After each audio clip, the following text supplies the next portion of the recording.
Hi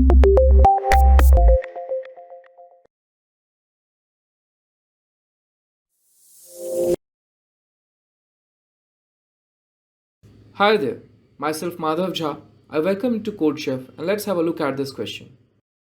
The problem is counting optimal arrays. The problem difficulty is easy and there are no prerequisites. Let's have a read at the problem. For an array A of size n, we define the function A as sum of ai XOR with ai plus 1 plus a2 XOR a3 plus a4 XOR a5 till an minus 1 XOR an. We are given integers n and m and we have to consider all arrays A that satisfy that the length of array is equal to n and all the elements in the array are greater than or equal to 0 and less than or equal to m. We say S denotes the maximum possible value of function of A. We need to find the number of arrays A satisfying the constraint that value of function A is equal to S and we modulo it by the number this. What we have to do is we are given n and m to us. So we define our array A of size n and that has the elements a1, a2 till an. But the constraint is that all the elements have to be greater than or equal to 0 and less than or equal to m.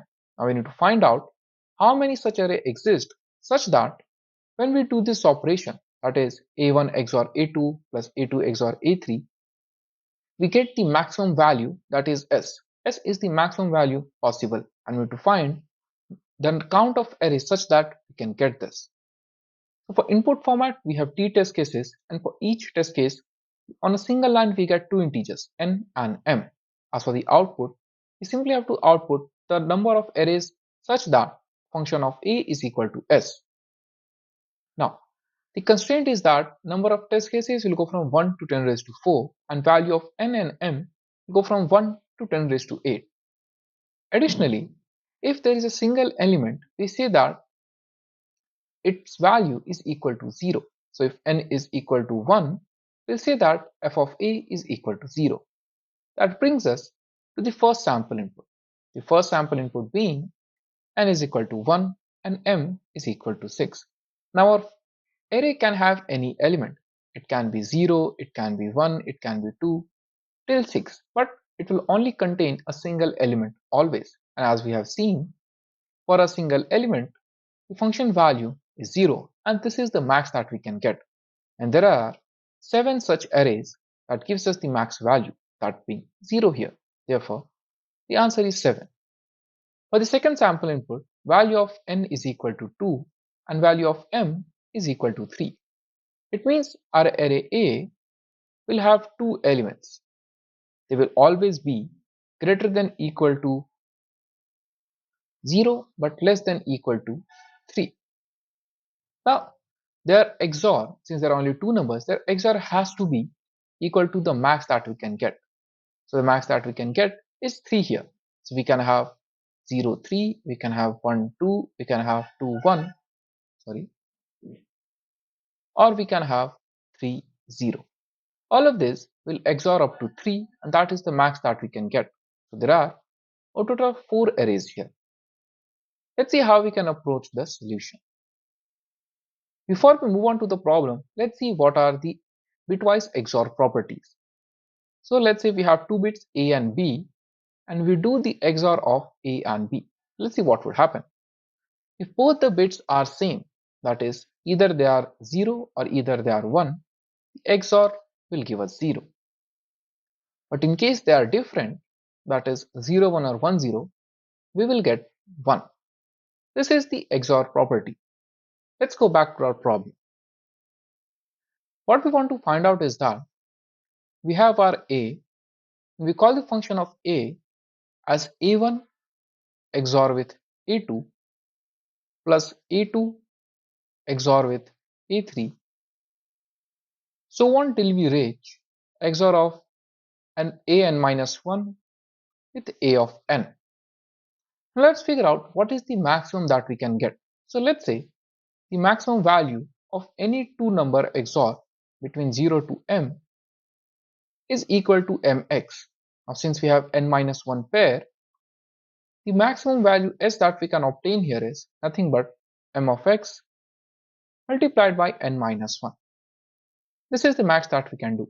Unfortunately for us, it is possible to get this. Let's see how.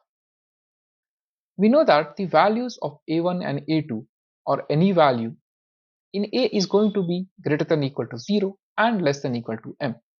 So let's see what is the maximum mx that we can get here. So let's assume our value of m is something like this, 1011. So this is nothing but 1248. If we give it the binary numbers, this is nothing but 11. So if we have all the numbers that we want, and let's find out what is the maximum XOR that we can get. Since we can get 8, we can obviously get 7, right? So 7 would look something like this, 0 and 3 times 1. Since we can get 7, we can also get 8, right? Because all of them, 7 and 8, are less than 11. But now if I XOR this, what I get is 15, right? So this kth bit, 0, 1, 2, 3, right? So our k is equal to 3. The maximum set bit that we have here, the largest, is nothing but 8. But if we do XOR of 7 and 8, what we get is 2 raised to k plus 1 minus 1. This is nothing but 2 raised to 4, that is 16 minus 1, that is 15. So now we need to find out a way such that we can make all of these pairs to be equal to 15, or in a general manner to be equal to 2 raised to k plus 1 minus 1. If we get that, we can reach the maximum solution. But if you see, the numbers here are interlinked.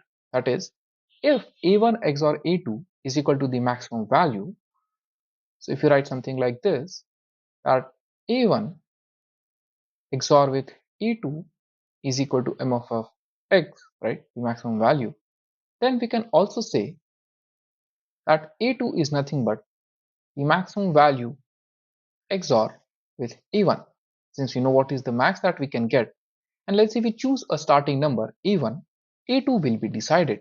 But again, if a2 is decided, we can again decide a3.